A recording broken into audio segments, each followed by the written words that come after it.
I was sitting in the hushed conference room on the 42nd floor, the kind of place where the air smelled like polished wood and old money. Floor-to-ceiling windows framed a gray Manhattan skyline, rain streaking the glass like tears I refused to shed.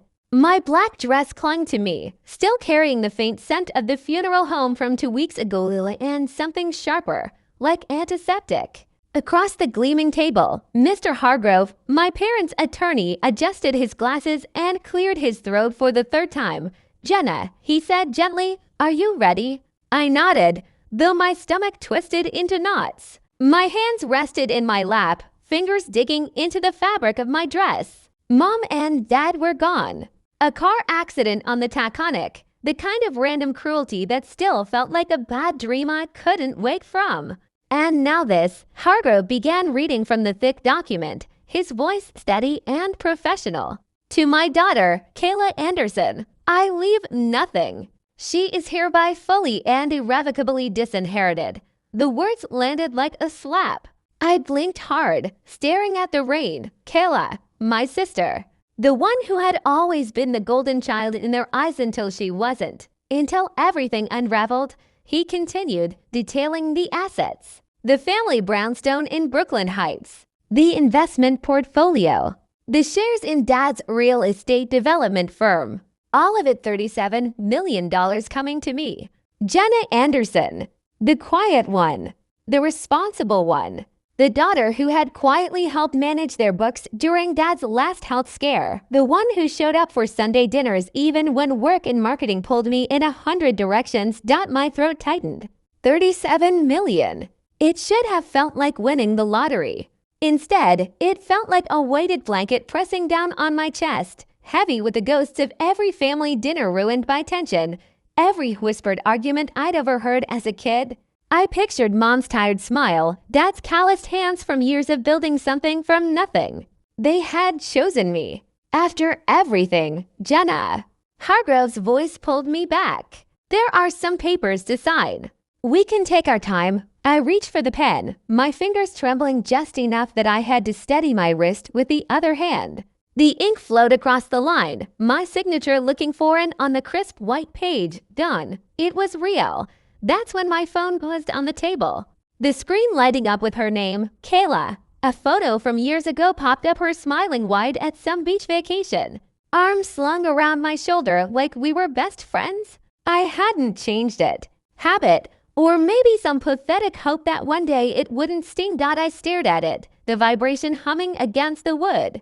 Hargrove glanced over but said nothing. The phone went silent, then started again almost immediately. Insistent, desperate, against every instinct. I answered, pressing it to my ear. "What do you want, Kayla?" A shaky breath on the other end. "Jenna?"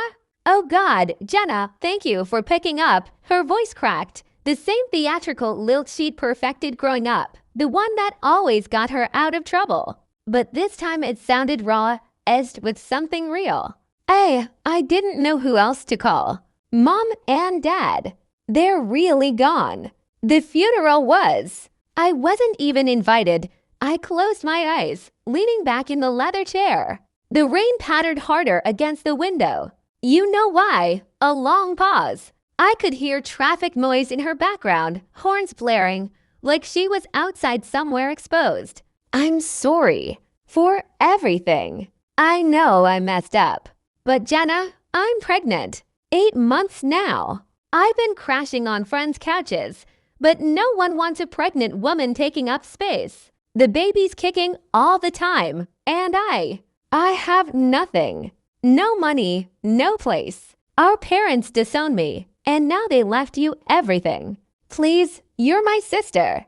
This baby is your niece or nephew, family. I need your help. Just a little. Enough to get on my feet. I swear I've changed."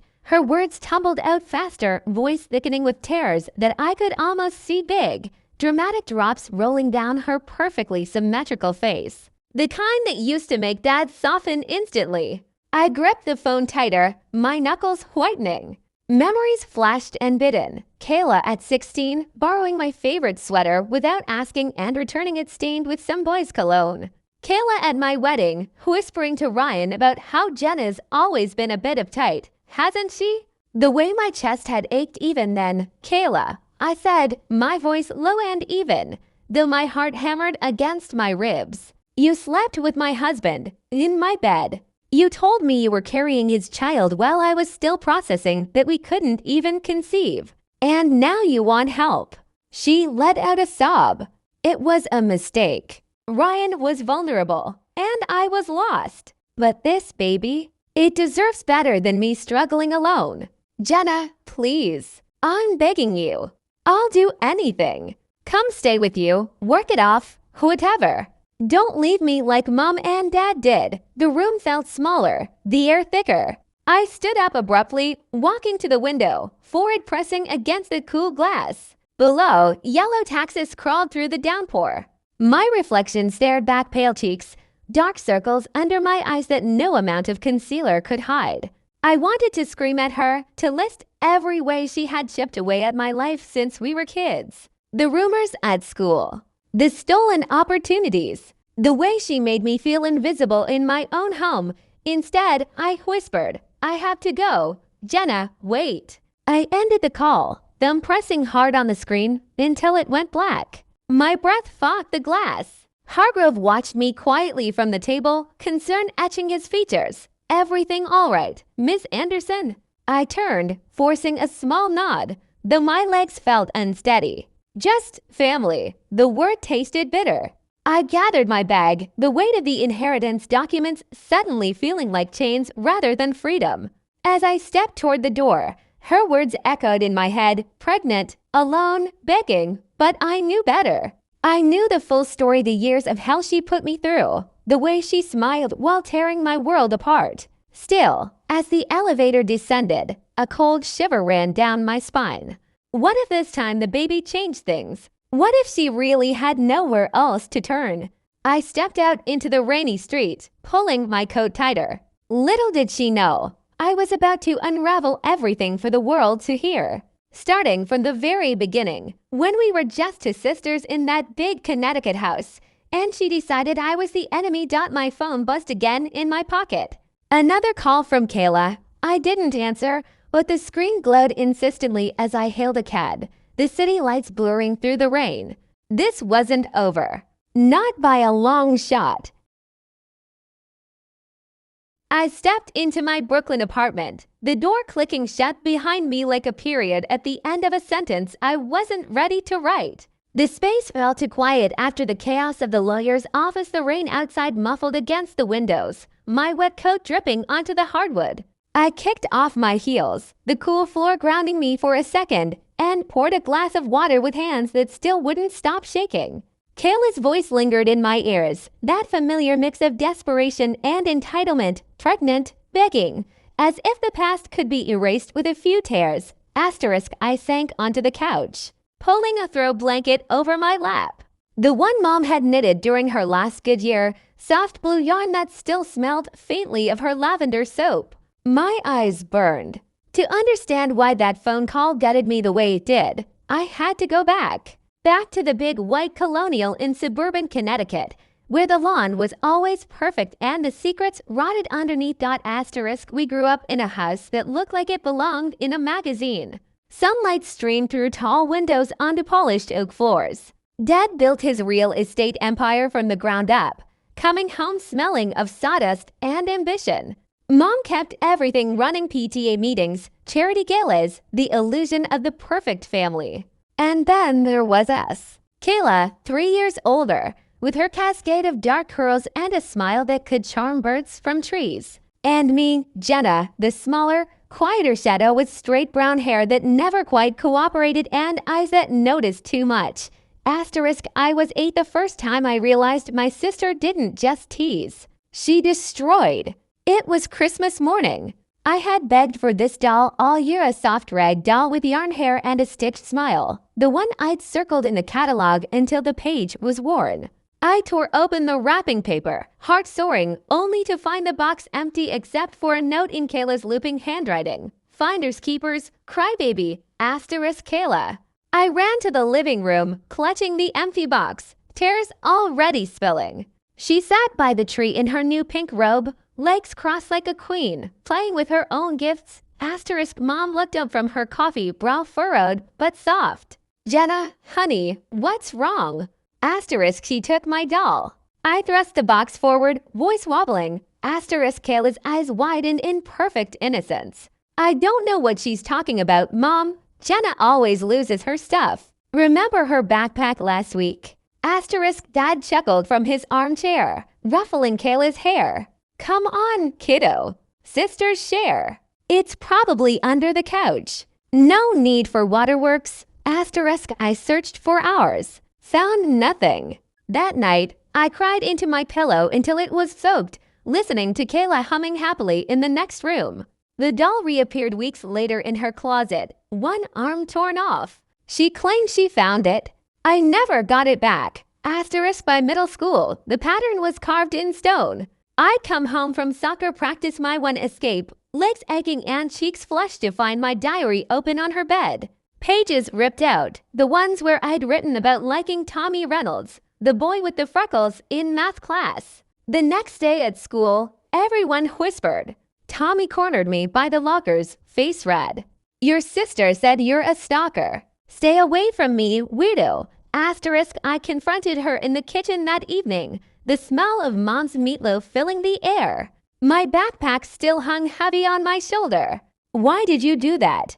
Those were my private thoughts. Asterisk Kayla leaned against the counter, spooning ice cream straight from the carton, her cheerleading skirt still on from practice. She shrugged, a smirk tugging her lips. You're so dramatic, Jenna. I was just reading it to Sarah on the phone.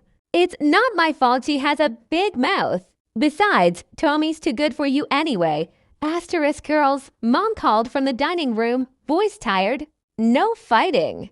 Kayla, apologize to your sister. Asterisk sorry, Kayla said, the word dripping with fake sweetness. She even pulled me into a hug, her perfume cloying. But later, when Mom wasn't looking, she pinched my arm hard enough to bruise. Tattle again and it'd be worse. Asterisk Dad was no better. He'd clap Kayla on the back for her straight A's, never mind the copying I'd seen her do and tell me, study harder like your sister. Jenna, life's not fair to the quiet ones. I retreated into books and good grades, building walls around myself. Friends were scarce. Kayla made sure of that.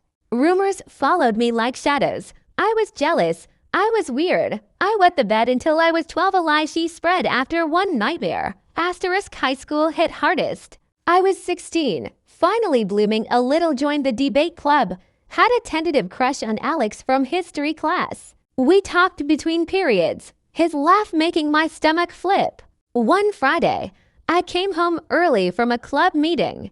Kayla's car was in the driveway. Upstairs, giggles drifted from her room. I pushed the door open. Asterisk there she was, on her bed with Alex, his shirt half off, her hands in his hair. They broke apart, Alex's face flushing gold. Jenna? It's not, asterisk. Kayla smiled, slow and victorious, adjusting her top. Oh, hey, little sis. Alex was just helping me with some homework. You know how bad I am at history. Asterisk Kayla. What the hell? My voice cracked. The room spun posters of boy bands on her walls, the faint smell of her vanilla body spray mixed with something sharper. Betrayal. Asterisk Alex mumbled something and bolted. I stood there, tears hot on my cheeks. He was mine, or I thought. Asterisk yours. Kayla laughed, a sharp, pretty sound. Grow up, Jenna. Boys like him don't go for mousy girls who hide in books. I did you a favor. Asterisk Mom found me sobbing in my room later. It's just a boy, sweetheart. Sisters fight over silly things. Kayla says it was nothing serious. Asterisk nothing serious. I repeated, voice hollow. Dad patted my head on his way to bed.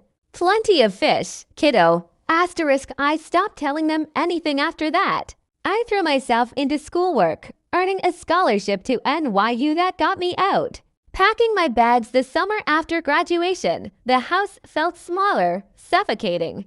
Sunlight slanted through my window onto half-filled boxes. Kayla lounged in my doorway, arms crossed, watching me tape up the last one. Asterisk running away to the big city. She asked, twirling a strand of hair. Good luck. You'll probably flunk out and come crawling back. Asterisk, I zip my suitcase. The sound sharp in the quiet room. I'm not coming back. Not for you. Asterisk, she stepped closer, her expression shifting to that wounded look she wielded like a weapon. You're abandoning me. After everything Mom and Dad did for us. You're so selfish. Jenna, asterisk selfish. I laughed bitterly, grabbing the handle. The weight felt freeing. I spent 18 years in your shadow.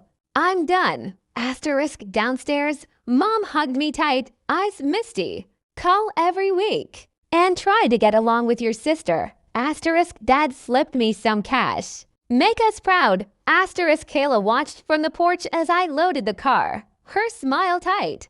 As I pulled away, she called out one last time, voice carrying on the breeze. Don't forget where you came from, sis. Family always comes back around. Asterisk I gripped the wheel tighter, the Connecticut roads blurring. I thought I was free, but as the city lights of New York welcomed me, I had no idea how right she was or how much worse it would get when she followed me into my new life years later. Smiling that same smile, asterisk my phone lit up on the coffee table now, back in Brooklyn. Another text from Kayla. Please, Jenna, the baby needs you. I have proof it's Ryan's. Asterisk my blood ran cold. Proof after everything. I set the glass down, heart pounding as rain lashed the windows harder. What game was she playing now? I stared at the glowing text on my phone screen, the words blurring slightly under the warm lamp in my living room. Please, Jenna, the baby needs you. I have proof it's Ryan's. The blanket Mom knitted felt suddenly too heavy on my lap. The apartment too still except for the steady drum of rain against the windows. Proof. After the fertility reports. After everything I'd buried. My chest tightened, a familiar ache blooming behind my ribs, the same one that had hollowed me out during those endless nights wondering why my body, why our marriage, wouldn't cooperate. I set the phone face down on the coffee table and leaned back, eyes closing. To explain how I let Kayla back into my life at all, I had to remember the years when I thought I'd finally escaped her shadow. The years with Ryan, asterisk New York had been my fresh start, loud and unforgiving and alive. NYU's campus buzzed with ambition, and I threw myself into marketing classes, late night study sessions in the library where the smell of old books and cheap coffee grounded me. No more tiptoeing around Kayla's moods. No more pretending. I graduated with honors and landed an entry-level job at a mid-sized firm in Midtown. The kind where the fluorescent lights buzzed overhead and the view from the break room showed endless streams of yellow taxis. Asterisk, I met Ryan 2 years later at a networking happy hour in a sleek Soho bar. The place smelled of craft beer and expensive perfume, jazz humming low in the background. I was nursing a gin and tonic near the window, my blazer a little rumpled from a long day pitching campaigns, when he approached.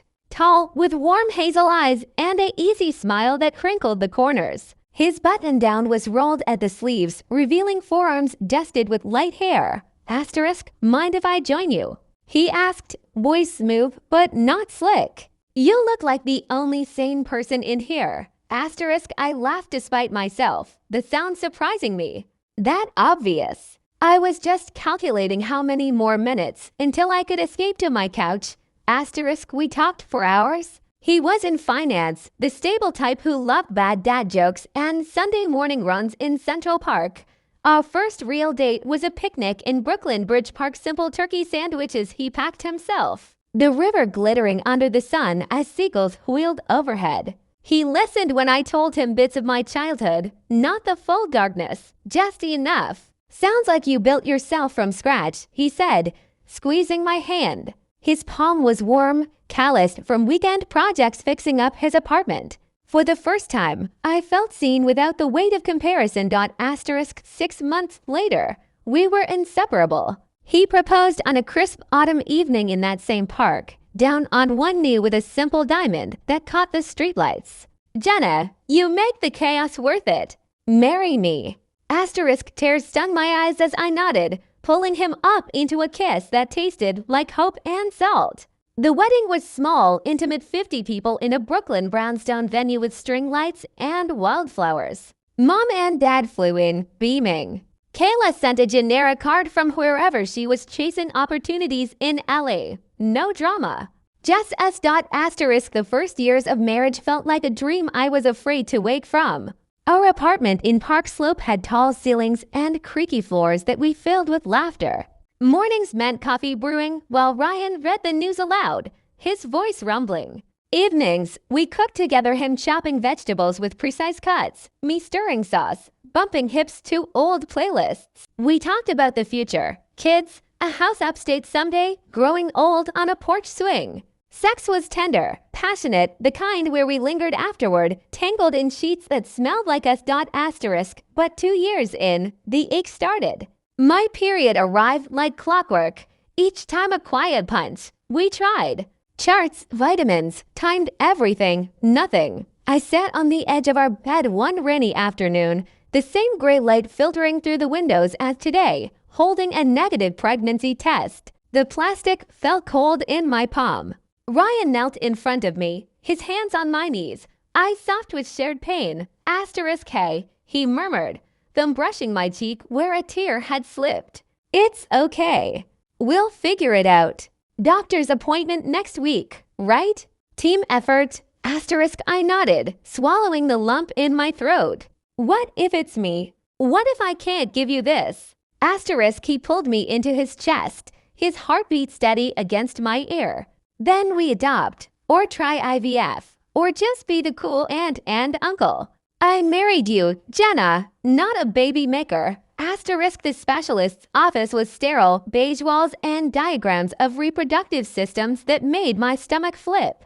After tests, the doctor leaned forward, steepling his fingers. Ryan, your sperm motility is quite low. Natural conception is possible, but unlikely without intervention. We can discuss options. Ryan's face paled, but he gripped my hand tighter in the cab ride home, traffic crawling along Flatbush. We got this, he said, kissing my knuckles. Doesn't change us. We settled into a new rhythm, hopeful but strained. Date nights became quieter, lovemaking more purposeful, less spontaneous. I threw myself into work promotions, landing a senior role that meant longer hours but paid the growing medical bills. Ryan worked late too, stress lines etching deeper around his eyes. Then the call came. Mom's voice on the line one evening as I chopped onions, the knife pausing mid-slice. Sweetheart, Kayla's in a rough spot. Her modeling gigs dried up in LA, some bad relationships. She needs family right now. Could she stay with you for a few weeks? Just until she gets on her feet. I set the knife down, the sharp scent filling the kitchen. Ryan looked up from his laptop at the dining table. It's your sister, he whispered encouragingly. We have the spare room. I hesitated, the old shadows creeping in.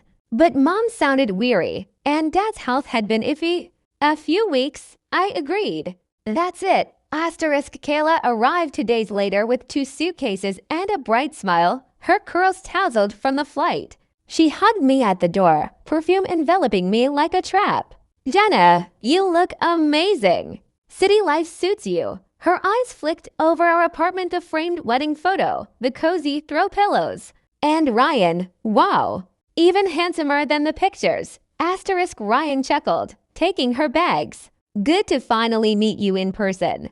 Make yourself at home. The first week was almost normal. Kayla helped with dishes, her laughter filling the space as she teased Ryan about his terrible cooking attempts. You burn water, dude. Jenna, how do you survive? He'd grin back, the sound warm. I watched from the doorway, a small knot forming in my gut as she wore one of my old sweaters, the sleeves too long on her taller frame.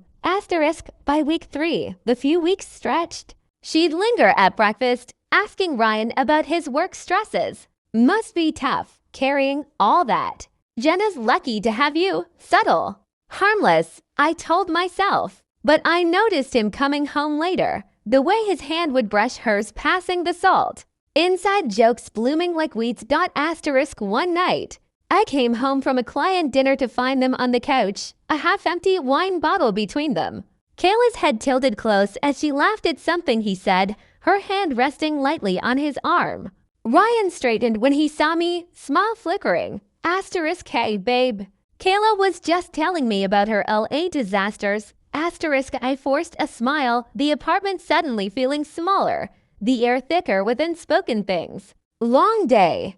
I'm beat. Asterisk, as I headed to our room. Kayla called after me, voice sweet. Night, sis. Love you. Asterisk, but later, in bed, Ryan was distant, scrolling his phone with a faint crease between his brows. I turned toward him, tracing a finger along his shoulder. Everything okay. Asterisk, he kissed my forehead. Yeah, just work. And family stuff. She's been through a lot. Asterisk, I lay awake long after he slept, the ceiling fan whirring softly. The old fears stirred Kayla's shadow lengthening across my hard-won life. I pushed them down. She'd leave soon. We'd be fine. Asterisk, my phone buzzed again on the coffee table now, pulling me back to the present. Another message from Kayla. I can prove it. Meet me. The baby's yours by blood, whether you like it or not. Asterisk, my heart stuttered. Bled. Ryan's. The one thing the doctors said was nearly impossible. I grabbed my keys, pulse racing as I headed for the door. What proof could she possibly have that wouldn't shatter everything all over again? I unlocked the door to our Brooklyn apartment that humid Thursday evening, my shoulders aching from the red-eye flight back from Chicago. The marketing conference had dragged endless panels on brand strategy, stale coffee, and a nagging worrying about Ryan that I pushed down the whole trip. We'd been trying for a baby for 2 years now. The fertility specialist's words still echoed, low motility, timing everything perfectly, the quiet disappointment in Ryan's eyes each month when another test came back negative. But we were a team. Or so I told myself as I wheeled my suitcase inside. Asterisk, the apartment smelled wrong. Vanilla body spray, Kayla's signature scent hung thick in the air, mixed with something muskier, familiar. Ryan's cologne. My stomach twisted, but I shook it off. She'd been staying with us for 3 months now, just until she gets back on her feet after another failed stint in LA. Ryan had insisted. She's family, Jenna. Give her a chance. I'd agreed, swallowing the old resentment from childhood like a bitter pill. Asterisk, Ryan. I'm home early. I called, kicking off my shoes. The hallway light was off, but a warm glow spilled from our bedroom door, slightly ajar. Soft laughter drifted out his low chuckle, her giggle that always sounded a little too practiced. My steps slowed on the creaky floorboards. The suitcase wheels caught on the rug, but I left it there, heart picking up speed. Asterisk, I pushed the door open. Asterisk, they were in our bed. Our bed, the one with the gray duvet I'd picked out last year, the pillows still dented from where I'd slept just 2 nights ago. Ryan was on top of her, shirtless, his back muscles flexing as he moved. Kayla's dark curls fanned across my pillow, her legs wrapped around him, nails digging into his shoulders. Her eyes fluttered open first, locking on mine. For a split second, surprise flashed, then something else triumphed. Asterisk, Jenna. Ryan bolted upright, grabbing for the sheet, his face draining of color. It's not, this isn't. Asterisk, Kayla sat up slowly, not bothering to cover herself fully, her skin flushed. She reached for my silk robe, the one Ryan had given me for our anniversary, slipping it on with deliberate calm. Oh, sis. You weren't supposed to be back until tomorrow. Asterisk, the world tilted. My suitcase handle slipped from my fingers, thudding against the wall. Heat flooded my face, then ice. I couldn't breathe right. Each inhale burned like shards in my lungs. Get out, I whispered at first, voice cracking. Then louder, raw. Get the hell out of my house. Asterisk, Ryan scrambled off the bed, pants half on, hands outstretched like I was a wild animal. Baby, please. It just happened. You've been gone so much with work and the baby stuff. I felt like such a failure. Kayla was here, listening, asterisk listening. I laughed, a harsh, broken sound that scraped my throat. Tears blurred the edges of everything, the rumpled sheets, the discarded clothes on my side of the floor, a pair of my earrings still on the nightstand. You were in our bed because I worked too much. After everything we'd been through, Kayla stood now, tying the robe belt with a flourish. She looked almost sorry, but her eyes glittered. The same look from when she'd stolen my doll, my boyfriend, my peace. It wasn't planned, Jenna. Ryan reached out. He needed comfort. You're always so controlled. I was just being there for him, being there. I stepped forward, fists clenched at my sides to keep from shaking apart. The betrayal clawed at my chest, sharp and deep, like she'd reached in and twisted everything good we'd built. Ryan's infertility diagnosis had been our shared grief, the late-night talks, the doctor visits, the hope we clung to. Now it felt poisoned. You've been here 3 months, Kayla. 3 months of wearing my clothes, helping with dinner, whispering in his ear about how stressed I am. This wasn't comfort. This was you taking what's mine. Again, Ryan ran a hand through his messy hair, eyes darting between us. Jenna, I love you. This was a mistake. One time, we can fix this. Counseling, whatever you want. One time. I grabbed his phone from the nightstand. It had been charging there, screen lighting up with notifications, texts, dozens, from Kayla. Miss you already. Last night was incredible. When's she leaving again? My thumb scrolled, stomach heaving, photos, her in our kitchen, barely dressed. Him replying with hearts. I threw the phone at his chest. It bounced off and clattered to the floor. Get out. Both of you, now. Kayla's mask slipped for a moment, her lips pressing thin. Then she tilted her head, hand drifting to her stomach. Fine, but there's something you should know before you kick us to the curb. She paused, drawing it out, savoring the knife. I'm pregnant, Jenna. Took the test this morning. It's Ryan's. The room went silent except for the distant hum of traffic outside. My knees buckled. I grabbed the doorframe, the wood digging into my palm. Pregnant, the word punched through me. We had tried for years charts, vitamins, injections that left bruises on my hips. Specialists who said it might never happen naturally for us. And here she was, glowing with it after a few months of sneaking around. You're lying, I choked out, but my voice wavered. Tears spilled hot down my cheeks. Ryan can't. We saw the doctor. The numbers. Kayla shrugged, a small smile playing on her lips. Miracles happen. Or maybe he just needed the right motivation. Face it, sis. You couldn't give him what he wanted. I did. Ryan looked shell-shocked, stepping toward me. Kayla, don't. Shut up. I screamed, the sound ripping from somewhere deep and feral.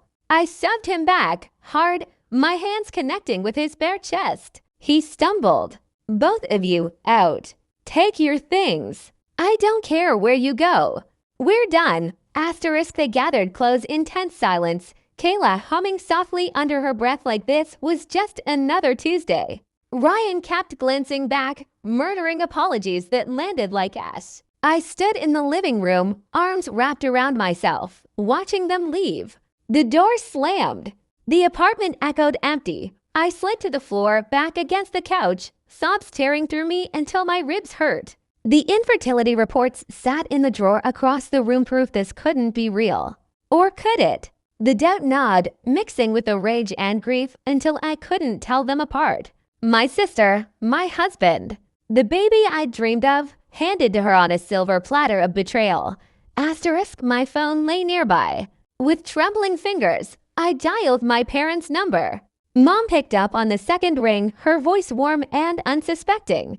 Jenna, sweetheart, how was the conference? Mom, I gasped, voice breaking completely. It's Kayla. She slept with Ryan, and she says she's pregnant with his baby. A sharp intake of breath on the other end. Oh, Jenna, come home. We'll figure this out. Family sticks together. I hung up, curling tighter into myself on the cold floor. Family. The word tasted like poison now. But as the tears slowed, a colder resolve settled in my chest. They had no idea what was coming: the disownment, the will, the final shattering of everything we'd pretended was normal. And neither did I, not fully, as my phone buzzed with a text from Ryan, *, we need to talk. She's keeping it. ***. Little did they know, this was only the beginning of the storm. I sat on the edge of my parents' couch in their Westchester living room 2 days later. The same floral cushions I'd grown up avoiding because they always smelled faintly of potpourri and judgment. Sunlight filtered through heavy drapes, casting long shadows across the Persian rug. My eyes were raw from crying, my body heavy with exhaustion. Ryan had texted nonstop, apologies laced with excuses. Kayla had gone silent after I blocked her number. But Mom and Dad had insisted on this family meeting, as if words could stitch back together what they'd torn apart. *, Dad paced by the fireplace, his broad shoulders tense under a button-down shirt, the one he wore for important clients. Mom perched beside me, her hand hovering near my knee without quite touching it, like she was afraid I might shatter. Kayla sat across from us in the armchair, legs crossed elegantly, a loose blouse hiding any hint of the pregnancy she'd announced like a victory flag. Ryan wasn't there. I'd made that clear. One more sighting of him, and I'd filed the divorce papers immediately. * Jenna, honey, Mom started, her voice soft but edged with that familiar mediator tone. We're all hurting. Kayla told us her side. It was a mistake, a moment of weakness. Ryan's been under so much pressure with the fertility issues. * weakness. I cut in, my voice sharper than I intended. I pulled the folded fertility report from my bag, the paper creased from how many times I'd read it. My hands trembled as I handed it to Dad. Low sperm motility. The specialist said natural conception was extremely unlikely without help. We tried for years. Charts, doctors, the shots that left me bruised. And she waltzes in and suddenly she's pregnant. * Kayla shifted, her fingers tracing the armrest. Miracles happen, Jenna. Or maybe the timing was just right. You were always so clinical about it all. Ryan needed warmth. * warmth? I stood up, the room tilting slightly. The grandfather clock ticked loudly in the corner, marking seconds of this farce. You were in my bed, wearing my robe. I saw the texts, months of it. Don't sit there and pretend that this was some innocent slip. * Dad scanned the report, his brow furrowing deeper. He looked older suddenly, the lines around his eyes etched from years of building an empire. Kayla, is this true? About the baby? * She met his gaze steadily, that practiced vulnerability creeping into her expression, the same one that had gotten her out of every grounding as a kid. Yes, Daddy, I'm keeping it. For the family. Jenna's always been so focused on her career. I can give Ryan what she couldn't. * Mom's hand finally rested on my arm, squeezing gently. But her eyes flicked to Kayla with uncertainty. Girls, we raised you better. Affairs tear families apart. But a baby, that's blood. Think of your niece or nephew, Jenna. Forgiveness might be the way forward. * I pulled away, the touch burning. Forgiveness. The word lodged in my throat like glass. I thought of childhood Christmases, the stolen doll, the rumors at school, Alex in her room. Forgiveness? After she's spent her whole life chipping away at me. This wasn't an affair, Mom. This was calculated. She moved in, saw the cracks in my marriage, and drove a truck through them. * The argument stretched on for hours. Voices rose and fell. Dad grilled Kayla on details, his real estate negotiator instincts kicking in. She faltered on some dates that didn't line up perfectly with my trips. I showed him the phone screenshots I'd saved before blocking Ryan. Kayla's messages, flirty and explicit. The way she'd mocked me behind my back. * By evening, the air felt thick, heavy with takeout containers we'd barely touched. Dad stepped out to make calls. When he returned, his face was ashen, jaw set like stone. I hired someone, a discreet investigator. Old contact from the business. * Kayla's posture stiffened. Dad, That's ridiculous. You're spying on your own daughter. Asterisk, he ignored her, pulling out a folder. Papers spilled across the coffee table, bank statements, credit card records. My stomach dropped as I scanned them. Forged signatures on Mom's accounts. Thousands siphoned over years. A loan in Dad's name for a modeling venture that never existed. Even some jewelry from Mom's safe pawned quietly. Asterisk explained this. Dad said quietly, his voice carrying the weight of betrayal deeper than mine. He looked at Kayla like she was a stranger in our home. Asterisk tears welled in her eyes. Real ones this time, or close enough. I was desperate. Law was hard. You always helped Jenna with school. I needed a start. It was borrowing, not stealing. Asterisk borrowing. Mom whispered, hand to her chest. We trusted you. After all the chances we gave you, the moves, the bailing you out. And you do this to your sister? To us? Asterisk, I sat frozen, watching the fracture. For once, their eyes weren't softening for her excuses. Dad's hand shook as he gathered the papers. You're no longer welcome here, or in our lives. We're changing the will. Everything goes to Jenna. She's the one who's been here, who's worked, who hasn't lied to our faces. Asterisk, Kayla stood, color draining from her face. You can't do that. I'm your daughter. This baby, asterisk, you made your choices. Dad cut her off, voice breaking for the first time I could remember. Get out. Asterisk, she left in a storm of sobs and slammed doors, the sound reverberating through the house. Mom hugged me tight afterward, her lavender scent enveloping me. We should have seen it sooner, sweetheart. I'm so sorry. Asterisk, Dad nodded, eyes distant. We'll make it right. Dinner next week?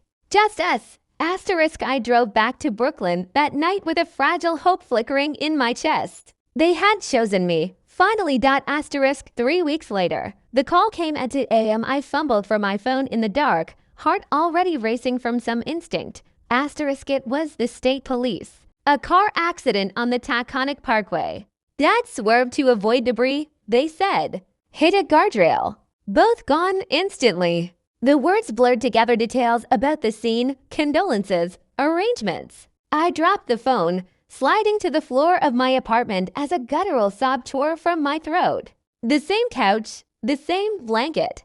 But now the world was emptier. Asterisk, the funeral was a blur of black dresses and murmured sympathies. Kayla showed up at the graveside as red, but kept her distance after Dad's lawyer intervened. Whispers followed her. The disownment had spread through family circles like wildfire.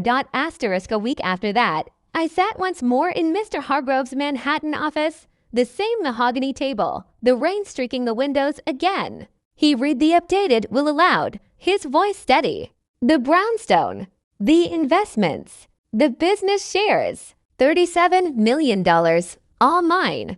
Kayla's name wasn't even mentioned. Asterisk, I signed the papers with numb fingers, the pen heavy. Grief and relief warred inside me, a storm I couldn't name. As I stepped into the elevator afterward, my phone buzzed in my pocket. An unknown number. I answered without thinking. Asterisk, Jenna? Kayla's voice, small and pleading. I heard about the will. I'm sorry about Mom and Dad, but the baby's coming soon. I have nowhere. Please. Help me. Asterisk, the doors opened to the lobby, city noise rushing in. My grip tightened on the phone as her words sank in, twisting the knife of inheritance and loss all over again. What fresh hell was she bringing now?